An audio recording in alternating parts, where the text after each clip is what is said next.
मूल अधिकारों से सफ़र शुरू करना है, लेकिन जो अभी ट्रेंड है प्री कम मेंस लेकर के, तो कुछ और बातें भी निकल कर के आ रही हैं। ठीक है, क्या बातें निकल कर के आ रही हैं?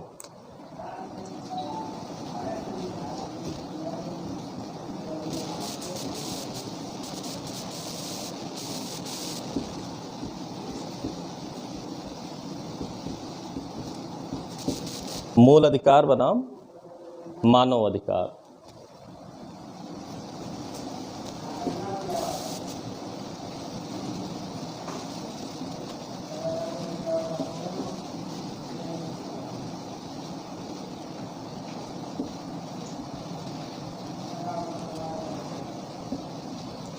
Fundamental rights versus human rights, क्या कहेंगे इसके बारे में?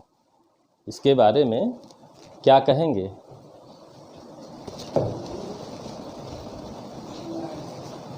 कुछ अंतर है दोनों में? मूल अधिकार बनाम मानव अधिकार। हमारे कॉन्स्टिट्यूशन में फंडामेंटल राइट्स लिखा हुआ है। तमाम बार हम लोग उसको मूल अधिकार के साथ साथ मानव अधिकार भी कहते हैं।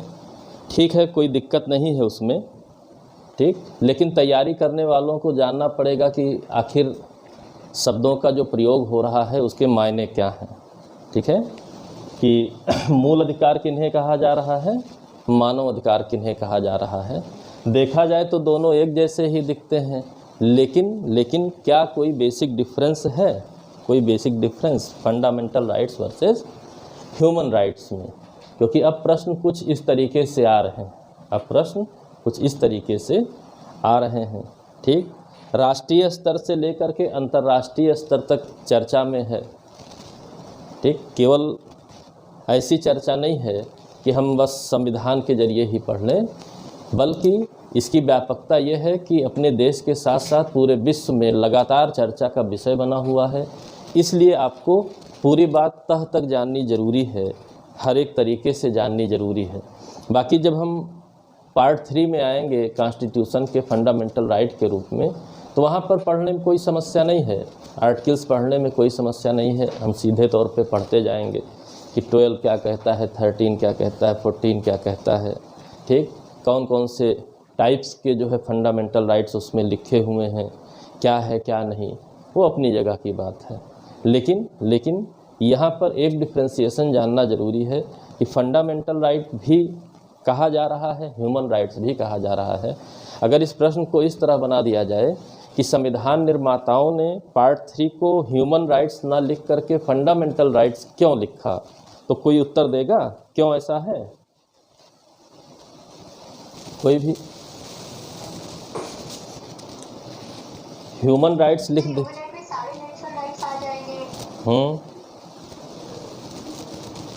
इसको वजह से लागू करना बहुत मुश्किल हो जाएगा। इसलिए सर कुछ चुने हुए फंडामेंटल राइट्स जो जिन्हें के लिए आवश्यक है कॉन्स्टिट्यूशन द्वारा मान्यता दे दी गई। मान्यता नहीं कहेंगे, मान्यता पे भी हमारी आपकी चर्चा होगी। लगातार इसमें प्रश्न आ रहा है कि लेमेंस तो कुछ भी बोल रहे हैं, ला मेंस क्या बोलें, मान्यता दे दी गई या कुछ भी जो है ना, क्या बोला जाए, उस पर चर्चा होगी हमारी आपकी। ठीक है, एक सेकंड।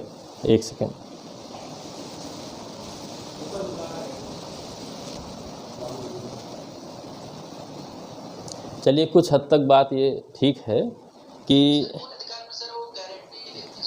हाँ, सुरक्षा की गारंटी दे रहे हैं।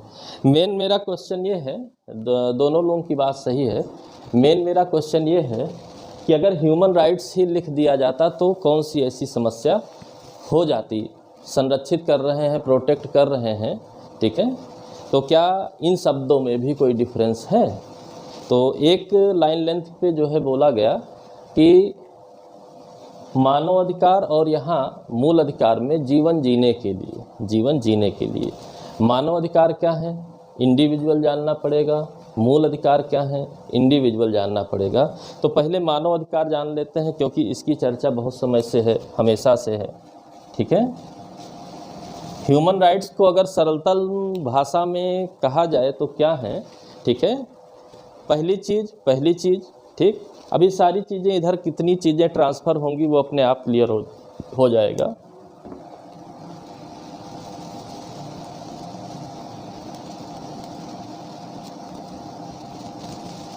एक सबसे इम्पॉर्टेंट शब्द होता है प्राकृतिक, नेचुरल।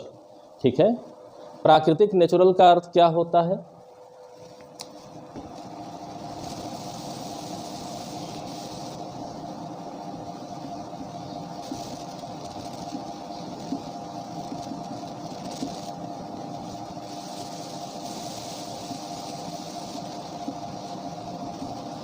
जब हम मानव के रूप में जन्म लेते हैं, ठीक है, जब हमारी बर्थ होती है ह्यूमन बॉडी के रूप में, तो उसी दौरान हम देखते हैं कि हमें तमाम अधिकार प्रकृति द्वारा प्रदान कर दिए गए हैं, मानव अधिकार हैं। ठीक, लेकिन आप जानते हैं कि इस पूरे यूनिवर्स में, पूरे ब्रह्मांड में कोई भी चीज़ एब्सोल्यूट नहीं हो सकती है, पूर्ण नहीं हो सकती है। कि हो सकती है कोई भी चीज़ पूर्ण है, एब्सोल्यूट है? नहीं हो सकती है। ठीक, अब बात आई कि मानव होने के नाते, मानव के रूप में जन्म लेने के नाते हमें मानव अधिकार प्राप्त हो गए, क्योंकि हम एक मानव हैं, ह्यूमन बॉडी हैं। ठीक, अच्छी बात। अब बात आती है कि हमारे और स्टेट के बीच रिलेशनशिप क्या होगी, क्यों होगी, क्या ऐसी आवश्यकता है। ठीक है, तो जब हम पढ़ते हैं, ठीक है, अभी आर्टिकल 12 पढ़ेंगे तो वहाँ पर राज्य की परिभाषा लिखी है, लेकिन कोई भी डेफिनीशन नहीं दी गई है। फिर भी स्टेट शब्द, राज्य शब्द का अर्थ समझना अनिवार्य है, हम उसको समझेंगे भी। ठीक है, आर्टिकल 12 के दौरान तो राज्य का जो कॉन्सेप्ट आया, जब हम पूरा देखते हैं, ठीक, आप चाहे पॉलिटिकल साइंस में पढ़िए, हिस्ट्री में पढ़िए, कहीं पर भी पढ़िए, ठीक है, तो ऐसी बातों को जो बेसिक होती हैं जानना ज़रूरी है। आप अपना कॉन्स्टिट्यूशन पढ़ रहे हैं, कुछ भी पढ़ रहे हैं, वो अपने जगह की बात है, लेकिन बातों को आपको जानना पड़ेगा, अदरवाइज आप अपनी बातों को किसी बेसिक बात से सपोर्ट नहीं कर पाएंगे। ठीक है, राज्य की अवधारणा ने जन्म लिया कालांतर में। अब इसी पर अगर भारत की जो है बात की जाए, या पूरे विश्व में डेवलपमेंट की बात की जाए, तो भारत में जो सबसे अच्छे साक्ष्य मिलते हैं, सिंधु सभ्यता का प्रमाण मिलता है, इंडस वैली में तमाम नगर डेवलप हुए, एक सब कुछ रहा सिस्टम, फिर आर्यों का आगमन हुआ।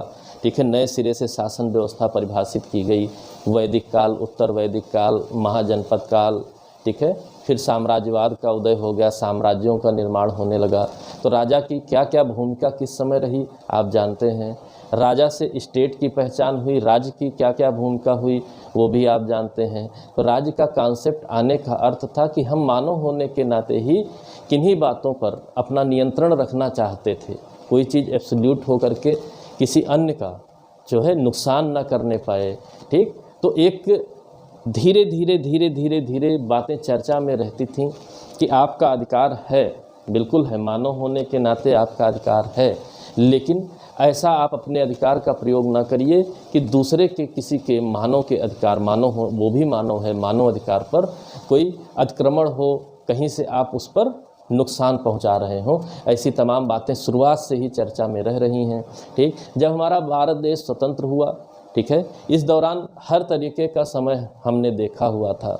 प्राचीन भारत की स्थिति भी देखी थी, मध्यकालीन भारत की स्थिति भी देखी थी, 200 वर्ष गुलामी की स्थिति भी हमने देखी थी, और हमने इन बातों की पहचान की थी कि हम मानव को मानव के रूप में पहचान किस प्रकार दिला पाएँ। ठीक है, पहचान किस प्रकार दिला पाएँ, इस बात की नितांत आवश्यकता थी। अन्यथा हमारे पास, हमने वो समय भी देखा है कि मानव और जानवर में कोई भी फर्क नहीं था। तो बात आई, जीव सब हैं, लिविंग पर्सन सब हैं, लेकिन मानव को अगर अलग कैटेगरी में रखना है तो इस बात को समझना पड़ेगा। ठीक, तो वो सारी बातें चर्चा में रहीं, चर्चा में रहीं, चर्चा में रहीं, भारत ही नहीं पूरे विश्व में। ठीक, अब मेन बात आती है कि इसके डेवलपमेंट के इतिहास को भी हमें, कॉमन इतिहास जो है उसको देखना पड़ेगा, जो लिखतम पढ़तम का इतिहास है उसे हमें देखना पड़ेगा। देखेंगे अभी। ठीक, भारत में एक राजा हुए थे सम्राट अशोक, अशोक महान, द ग्रेट एम्परर अशोक। मेरे अनुसार विश्व के महानतम, आज तक के महानतम शासकों में से एक रहे हैं। ठीक है, इतिहास पढ़ेंगे तो क्यों महानतम मैं कह रहा हूँ वो भी चर्चा हमारी आपकी होगी। तो अशोक जी के जो तमाम लेख मिले हैं, जो उन्होंने तमाम जो है पत्थरों पर खुदवाया था, उनमें लेखों में एक बात लिखी हुई मिली है ह्यूमन राइट्स से रिलेटेड। कुछ याद है क्या बात मिली है? मूल अधिकारों से, मानव अधिकारों से रिलेटेड कोई बात, बहुत बड़ी बात उन्होंने जो है अपने पूरे राज्य में खुदवाया था कि सभी प्रजा हमारी संतान की तरह है।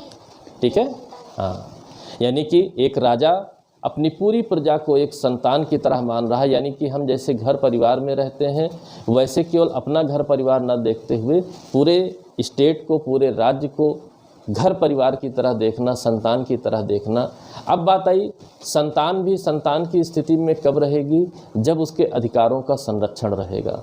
तो प्रत्यक्ष प्रमाण है कि बिना युद्ध किए हुए, ठीक है, 30-31 वर्षों का जो उनका शासन रहा, यानी कि कलिंग युद्ध से पहले नहीं, कलिंग युद्ध के बाद अपने शासन के 8वें-9वें वर्ष में जब उन्होंने कलिंग का युद्ध किया और उसके बाद जब उनका मन द्रवित हो गया, उसके बाद 30-31 साल का जो उनका शासन रहा, उस शासनकाल के दौरान आप देखेंगे कि तमाम चीज़ें उनके पूरे राज्य में सामंजस्य रहा, अच्छी तरीके से इस राज्य का संचालन किया गया।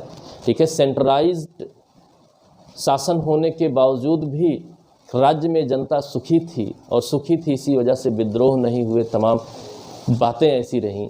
परिणाम रहा कि लोगों की सुख समृद्धि को बहुत विस्तार मिला। ठीक, तो लोगों की सुख समृद्धि को जो विस्तार मिला, जब मानव होने के नाते जो उन्हें अधिकार मिले थे, प्रकृति द्वारा अधिकार मिले थे, यदि उन अधिकारों को बरकरार रखा गया, उन अधिकारों में हानि नहीं होने दी गई, किसी भी प्रकार का लॉस नहीं हुआ, तभी परिणाम निकला कि जनता जो पब्लिक थी सुख समृद्ध थी, यानी अपने अधिकारों का जेन्युइन प्रयोग कर रही थी, अपने राइट्स का जेन्युइन प्रयोग कर रही थी। परिणाम सुख समृद्धि रहा। यह देखते हुए हम अंग्रेज़ों के समय तक आए, और अंग्रेज़ों के समय में हमको किसी भी प्रकार की गतिविधियों पर कब प्रतिबंध लगा दिया जाए कोई भरोसा नहीं था। बोलने घूमने से लेकर के हर तरीके से जीवन जीना भी दुर्लभ हो गया। इसीलिए हम कहते हैं कि हम कौन सा शासन जी करके आए? गुलामी का शासन जी करके आए। गुलामी हमने की, 200 वर्षों की गुलामी कहा जाता है। अदरवाइज़ भारत में आप जानते हैं बहुत से विदेश के राजा आए, यहाँ पर शासन किए, लेकिन अंग्रेज़ों को ही कहा जाता है कि हमने उनकी गुलामी की, गुलामी का शासन हमारा रहा। तो ऐसी जो बातें हैं वो सारी बातें संविधान निर्माता भी जान रहे थे। ठीक, दूसरी ओर यूरोप में जैसे हमको कहा जाता है फंडामेंटल राइट्स हमने कहाँ से लिया, तो कहा जाएगा कि यूएसए से लिया। ठीक, यानी कि यूएसए के संविधान में मौलिक अधिकारों के बारे में जो बात लिखी हुई थी, नहीं, हमने कॉपी नहीं किया, बल्कि हमने अपने हिसाब से उसे मेंटेन किया, बनाया, और उसको बनाने के साथ साथ एक स्पेशल फंडामेंटल राइट भी हमने बनाया आर्टिकल 32 में, कि जो भी मूल अधिकार हैं उन्हें प्रवर्तित कराने, उन्हें लागू करवाने का, न्यायालय द्वारा लागू करवाने का अधिकार के रूप में एक नया फंडामेंटल राइट भी हमने जन्म दिया। ये भारत की विशेषता रही। हमने नकल नहीं मारी। पढ़ने के लिए तो पढ़ेंगे ही कि हमने यूएसए से लिया है, लेकिन ऐसा नहीं है कि हमने यूएसए से लिया है। ठीक, ये एक बेहतर कॉन्सेप्ट के रूप में, अवधारणा के रूप में हमने डेवलप भी किया है। यह भी विशेषता है। यूएसए के बारे में जब जानकारी नहीं थी तब से हमारे यहाँ मानव अधिकारों की बात हो रही है। ठीक है, इतिहास में तमाम तरीके के राजा मिलेंगे हमको, आपको उसके दौरान हम पढ़ेंगे तो देखेंगे कि कैसे कैसे भारत का विकास हुआ है वर्तमान के भारत तक। तो आपको अपने आप समझ में आएगा कि हाँ, सिर्फ ये पढ़ लेना मात्र नहीं उचित है कि हमने यूएसए से लिया, हमने ब्रिटेन से लिया, हमने कनाडा से लिया, जर्मनी से लिया। ये अपनी जगह की बातें हैं। ठीक है, किसी भी संविधान निर्माता पे ये आरोप लगाना कि नकल मार के संविधान लिखा गया है, सरासर बिल्कुल गलत है, झूठ है। ठीक, हमने अपनी जनता को, अपनी पीपल्स को, जो भी यहाँ के नागरिक हैं, सिटीजन्स हैं, उनको डेवलप करने के लिए अपने संविधान का निर्माण किया है। कहीं की व्यवस्थाएं अच्छी थीं, हमने उनको देखा, कहीं पर पहले से लागू हो गया, उस दौरान हम गुलामी में जी रहे थे, तो हमने अच्छी चीज़ों को अपनाया, लेकिन मॉडिफाई किया भारतीय परिवेश के अनुसार। उसी प्रकार ये भी है। ठीक है, अब यहाँ पर एक और शब्द चर्चा में आता है,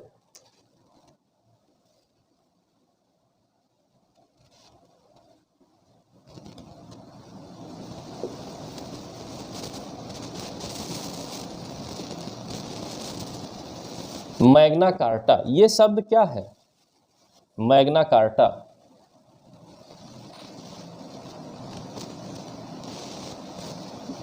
मैग्ना कार्टा को अधिकार पत्र कहा जाता है। ठीक, तो ये है क्या, इसकी चर्चा कब से शुरू हुई अधिकार पत्र के रूप में? तो बहुत पहले से इन बातों की चर्चा थी, मानव अधिकारों की चर्चा थी, ठीक है। ब्रिटेन में पहले से भी था, अरब देशों में कुछ बनाया गया था ऐसा प्रोफार्मा, लेकिन जो आज का डेवलपमेंट माना जाए वैश्विक स्तर पर, उसको लिखित तौर पर, ठीक है, और लेजिस्लेचर द्वारा मान्यता दे करके, ठीक है, एक परिणाम जो लाया गया वो ब्रिटेन में लाया गया, ब्रिटिश मैग्ना कार्टा के रूप में, ठीक है। तो ब्रिटेन में जब ये आता है, ठीक है, 1689 में, ठीक है, ये मैग्ना कार्टा कब आता है?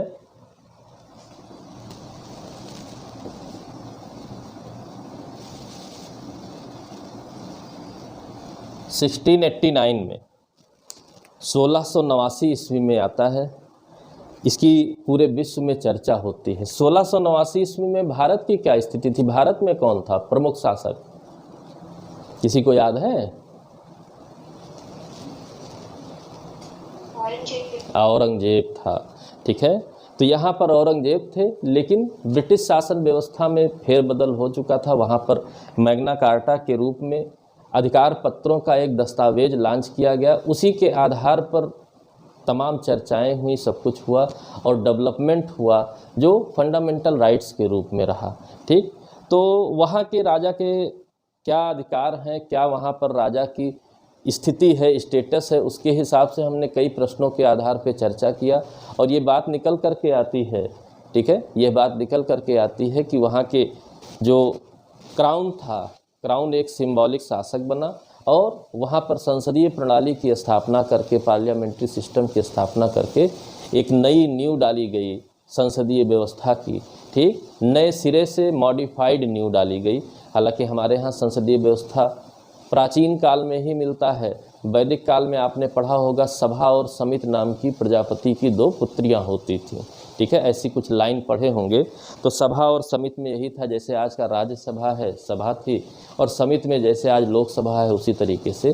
तो हमारे यहाँ पहले से था, लेकिन मॉडिफाइड सिस्टम में आपके यहाँ ब्रिटेन में आया और उस प्रणाली ने डेवलप करते हुए लोगों के अधिकार को संरक्षित किया, ठीक है। यानी कि एक लिखतम पढ़तम में, रिटन में जो है दस्तावेज जारी किया गया, जो डॉक्यूमेंट जारी हुआ उसको मैग्ना कार्टा कहा, अधिकार पत्र कहा गया।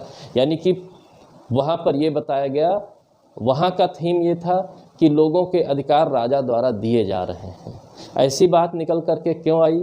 तो इतिहास में ही आपको देखना पड़ेगा। एक प्रथा, कुरीति कह सकते हैं, कुप्रथा थी, स्लेवरी, दास प्रथा थी।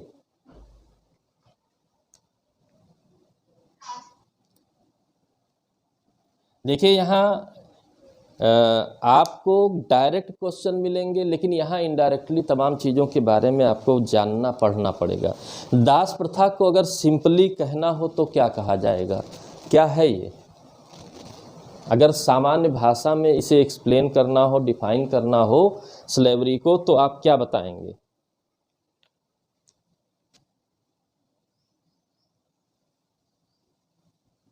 बताइए, दास प्रथा क्या होती थी? आज नहीं है, नौकर चाकर तो आज भी होते हैं।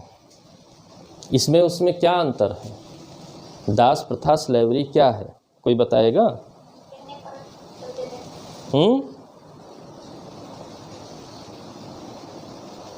सर, दास प्रथा में व्यक्ति के सारे अधिकारों को ले लिया जा रहा है। यानी कि सबसे सरल भाषा में कह सकते हैं,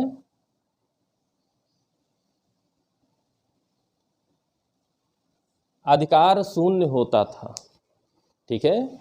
जो तमाम अधिकार होते हैं वो शून्य होते थे।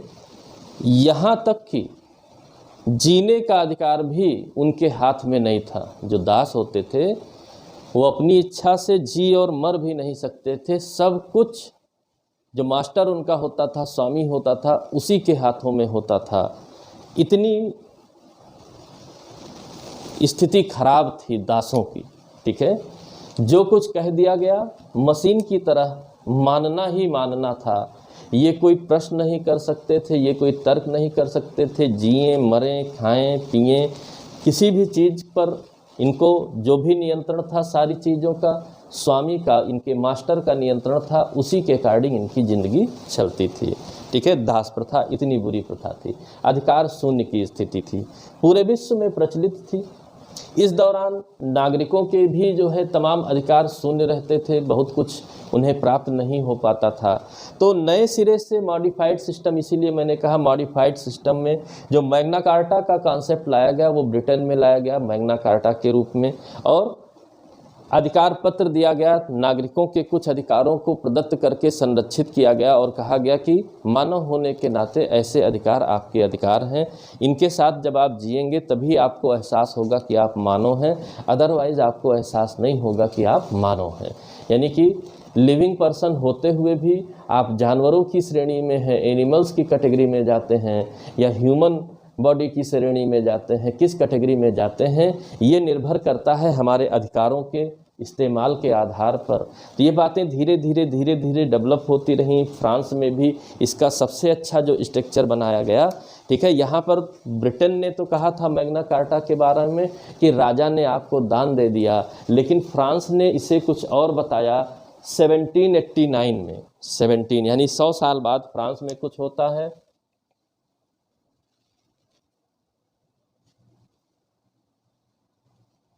और फ्रांस की खासियत इस अधिकार पत्र में क्या एंट्री की गई, सबसे इंपॉर्टेंट वर्ड कौन सा है? नेचुरल शब्द।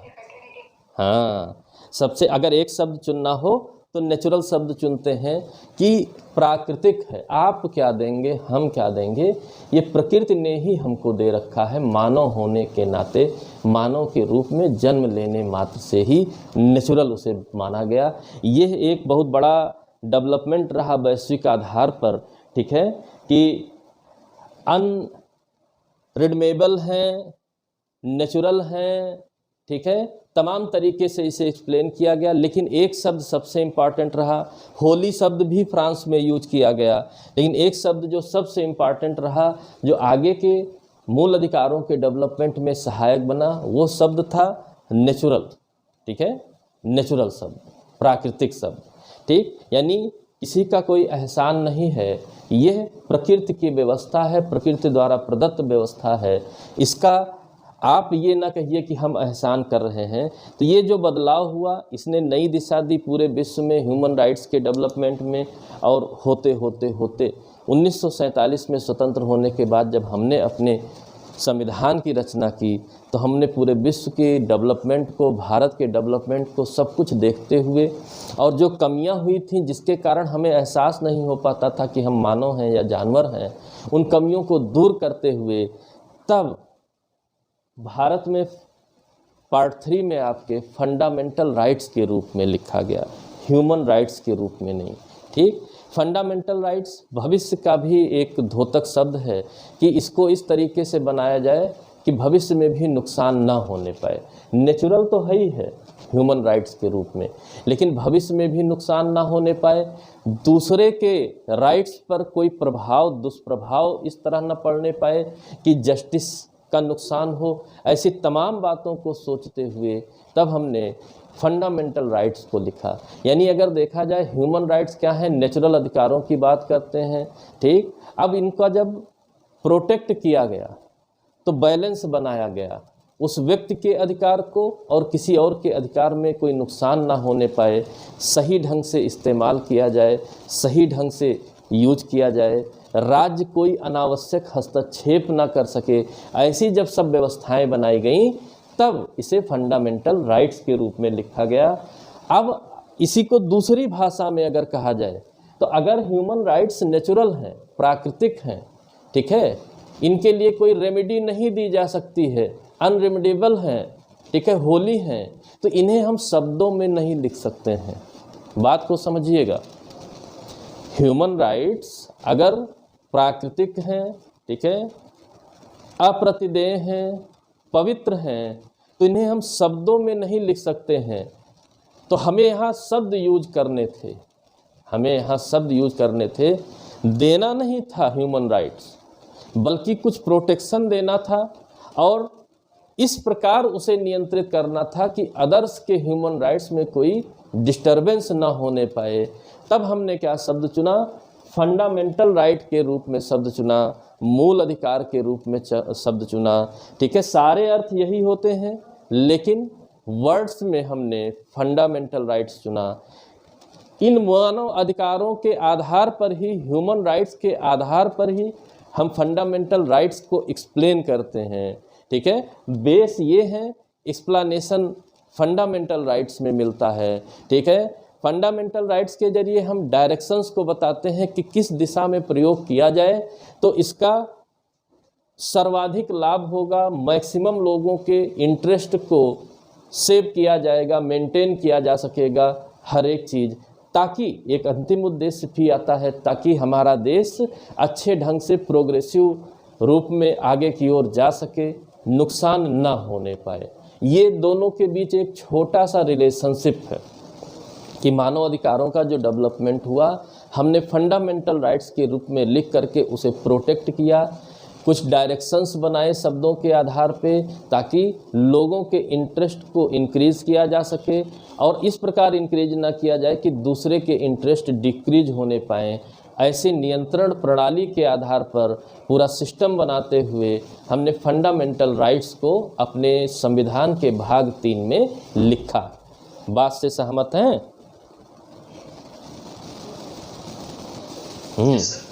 तो ये एक बेसिक चीज। इधर बीच अगर आप प्रश्नों को देखेंगे तो कुछ ऐसे प्रश्न आए हुए हैं। ठीक है, कुछ ऐसे प्रश्न आए हुए हैं कि दोनों के लगभग एक होते हुए भी डिफरेंस अगर पूछ लेता है या रिलेशनशिप अगर पूछ लेता है तो हमें जानना आवश्यक है। नहीं तो सभी की तरह हम भी मुंह से मानव अधिकार निकल गया तो मानव अधिकार निकल गया, कोई फ़र्क नहीं पड़ता है, मूल अधिकार निकल गया, मूल अधिकार निकल गया, सब लोग एक ही मतलब समझ रहे। नहीं, दो अलग शब्द हैं, तो दो अलग शब्दों के यूज करने का कारण भी अलग अलग रहा है।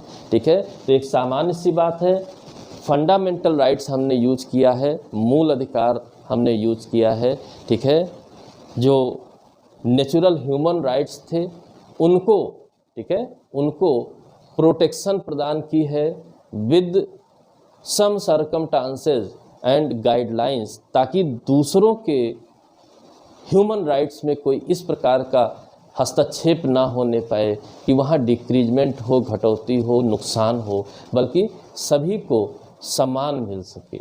हमने समता का अधिकार चुना, राइट टू इक्वलिटी, फ्रीडम का अधिकार चुना। ठीक है, राइट टू फ्रीडम। अब आप देखिए 6 टाइप्स हम पढ़ेंगे यहाँ पर, लेकिन मूलतः अगर अधिकारों की बात की जाए, मूलतः अगर अधिकारों की बात की जाए तो 2 प्रकार के अधिकार ही हैं, इक्वलिटी एंड फ्रीडम। इसी में सब कुछ समाहित है। इक्वलिटी होना चाहिए, फ्रीडम होना चाहिए, जितनी भी बातें लिखी हुई हैं सब कुछ उसी में समाहित है और हमें सब का अर्थ समझ में आ जाता है। भले ही ये आर्टिकल 14 से लेकर 32 तक लिखा हुआ है, बट मेन तौर पर देखें, मुख्य रूप में देखें तो हमें इक्वलिटी और फ्रीडम में सब कुछ समाहित मिलता है। यही कारण है कि इन 2 अधिकारों की सर्वाधिक चर्चा होती है। जो नए नए एक्सप्लेनेशन आकर के नए नए अधिकारों को रिकॉग्नाइज करते चले जा रही है कोर्ट, उसका कारण यही है, इक्वलिटी और फ्रीडम। ठीक, किस तरह एक इक्वलिटी की बात को किया जाए, किस तरह लोगों की स्वतंत्रता में बाधा ना पहुंचने पाए। ठीक है, इन चीज़ों को मेंटेन करना संविधान का उद्देश्य था, ना कि प्रदान करना। गिफ्ट नहीं कर रहे हैं, मेंटेन कर रहे हैं। गिफ्ट करते तब तो कुछ अलग बात हो जाती, गिफ्ट नहीं कर रहे हैं। गिफ्ट तो नेचर ने किया है, अदर एनिमल्स से ज़्यादा मेंटल पावर हमें दे करके हमको नेचर ने मेंटेन किया, गिफ्ट दिया। यहाँ पर संविधान के जरिए उसे प्रोटेक्ट करके नेचुरल व्यवस्था में, जो नेचर की व्यवस्था है उसमें कमी ना होने दिया जाए, इस बात का प्रोटेक्शन दिया गया है। ठीक है, तो ऐसी तमाम बातें अलग अलग तरह से आप बोलते रहेंगे, सैकड़ों तरीके से बोल सकते हैं। ऐसी तमाम बातें हमें आपको मेंटेन करती हैं कि नहीं, आप इस बात को समझिए।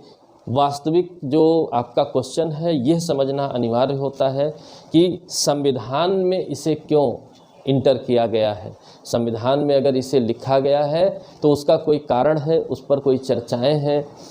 संविधान सभा में भी चर्चा हुई है, सुप्रीम कोर्ट के जजमेंट्स में भी चर्चा हमें देखने मिलती है। तो ये तमाम चर्चाएं बताती हैं कि एक उद्देश्य था, एक लक्ष्य था, है भी और हमेशा रहेगा कि किस तरीके से इसे मेंटेन किया जाए। इसी वजह से फंडामेंटल राइट्स लिखा गया, ह्यूमन राइट्स नहीं। ठीक, ह्यूमन राइट्स बेस है, इसके आधार पर फंडामेंटल राइट के रूप में हम डेवलपमेंट की बात करते हैं, ह्यूमन राइट्स के डेवलपमेंट की बात करते हैं। प्रकृति ने हमें तो अधिकार दे दिया, लेकिन अब उस अधिकार को हम यूज कैसे करें, व्यवस्था बनानी पड़ेगी। आगे को कैसे बढ़ें, व्यवस्था बनानी पड़ेगी। दूसरे के भी जो अधिकार प्राप्त हैं उनमें कोई हस्तक्षेप ना आने पाए, इस तरीके की सरकमस्टांसेस का निर्माण करना पड़ेगा। ठीक, तो यहाँ पर फंडामेंटल राइट शब्द मूल अधिकार के रूप में शब्द को इस्तेमाल किया गया। ठीक, डेवलपमेंट भारत के दृष्टिकोण से इतिहास में पढ़ेंगे। सामान्य जिसकी बात होती है वो आपका 1689 ब्रिटेन, और उसके बाद उससे भी बेहतर 1789 फ्रांस में इसको एक्सप्लेन किया गया, बताया गया लोगों को।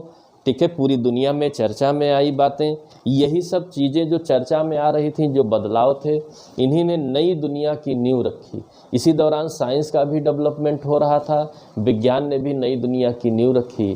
ठीक है, लेकिन अनियंत्रित हो जाने पर वर्ल्ड वार जैसी घटनाएं भी हुई, और नियंत्रित रहने पर आज हमारे पास बहुत सी सुविधाएं उपलब्ध हैं, जिसके आधार पे हमारा जीवन बेहतर ढंग से जिया जा रहा है।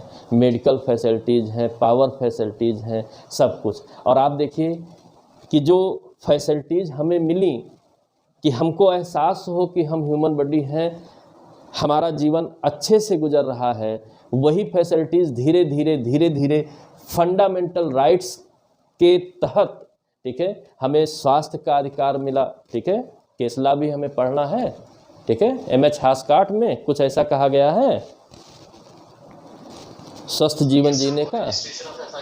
हाँ, तो तमाम चीज़ें जो है, तो अगर ह्यूमन राइट्स लिखा रहता तो ये लोग लीगल और तमाम तरीके से फॉर्मल प्रोसीजर्स हैं उनको भी, या राइट्स हैं उनको भी हम कैसे जोड़ते।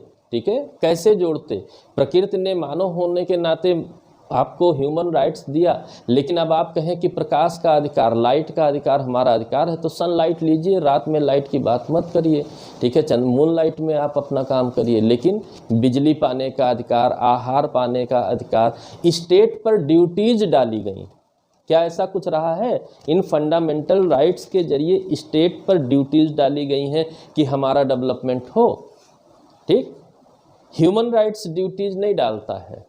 फंडामेंटल राइट्स के जरिए जो सरकमस्टांसेस बना जा रहे हैं, जो प्रोटेक्शन बनाया जा रहा है, प्रोटेक्ट किया जा रहा है, वो स्टेट पर ड्यूटीज़ को डालता है कि नहीं, ये आपकी जिम्मेदारी है कि ये आपकी जो सिटीजन्स हैं या अदर कोई भी जो है व्यक्ति है, कोई भी पर्सन हो, उसके ऐसे अधिकारों पे आप इम्प्रूवमेंट लाइए, डिक्रीजमेंट लाने की आवश्यकता नहीं है। आपकी लायबिलिटी है, आपकी ड्यूटी है कि ऐसा करें। तो उसी के पूरक के रूप में DPSP भी हम आगे पढ़ेंगे, DPSP भी आगे पढ़ेंगे। तो ये बातें बताती हैं कि हमें क्या समझना है। अब मेन बात आती है क्वेश्चंस की। रिटन में भी आपको जो है एग्जामिनेशन में भी मिलेगा, प्रीलिम्स में भी, रीजन असर्शन में मिलेगा, स्टेटमेंट्स में चुनने को मिलेगा, तमाम तरीके से।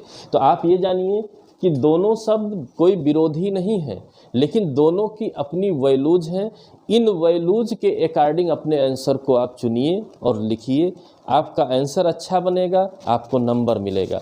लेकिन अगर आप खिचड़ी बना दे रहे हैं, दोनों में कोई डिफ्रेंशिएट करके नहीं चल रहे हैं, जब मन हुआ तब आप मानव अधिकार लिख दिए, जब मन हुआ तब आप मूल अधिकार लिख दिए, तो आपके आंसर में नंबर भी नहीं मिलेगा। प्रीलिम्स में आंसर सीधे तौर पे गलत हो जाएंगे। इसलिए जो भी रिलेशनशिप है उसे जानना बहुत ज़रूरी था। आपने जाना क्या है क्या नहीं। फंडामेंटल राइट्स हैं तो फंडामेंटल ड्यूटीज़ भी मिलेंगी।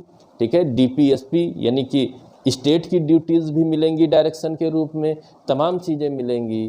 ठीक, ह्यूमन राइट्स रहता तो हम क्या बताते? ये तो नेचर ने बता ही दिया है कि मानव होने के नाते आपको क्या क्या अधिकार प्राप्त है।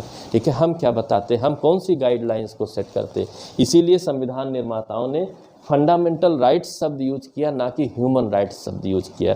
ठीक, ये एक पार्ट हुआ। अभी इसका दूसरा पार्ट भी रहेगा, इस क्लास में नहीं रहता है, दूसरा पार्ट भी रहता है आपके सिलेबस के अकॉर्डिंग।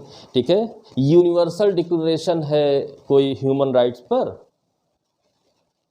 यूनिवर्सल डिक्लेरेशन, तो वो universal declaration on human rights है या फंडामेंटल राइट्स? ह्यूमन राइट्स है।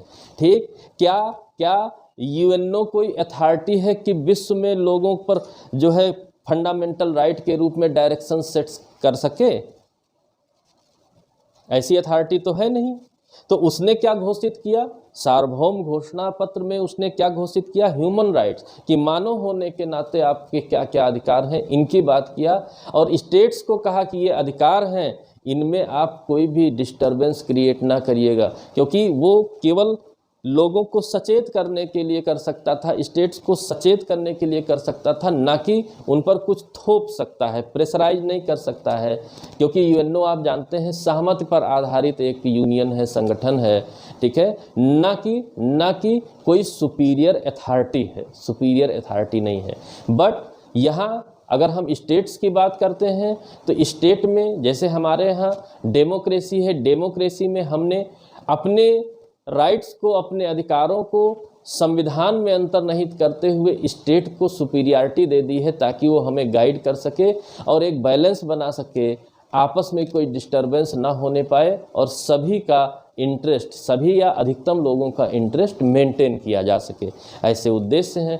तो इंटरनेशनल लॉ के कुछ पार्ट्स को जब हमें जो कंपलसरी हैं पढ़ने, जब वो हम पढ़ेंगे तो वहाँ पर भी इस बात की चर्चा होगी। और जब आप यूनिवर्सल डिक्लेरेशन पढ़ेंगे तो आपको लगेगा कि हम अपना ही फंडामेंटल राइट का पार्ट 3 ही पढ़ रहे हैं, ठीक है।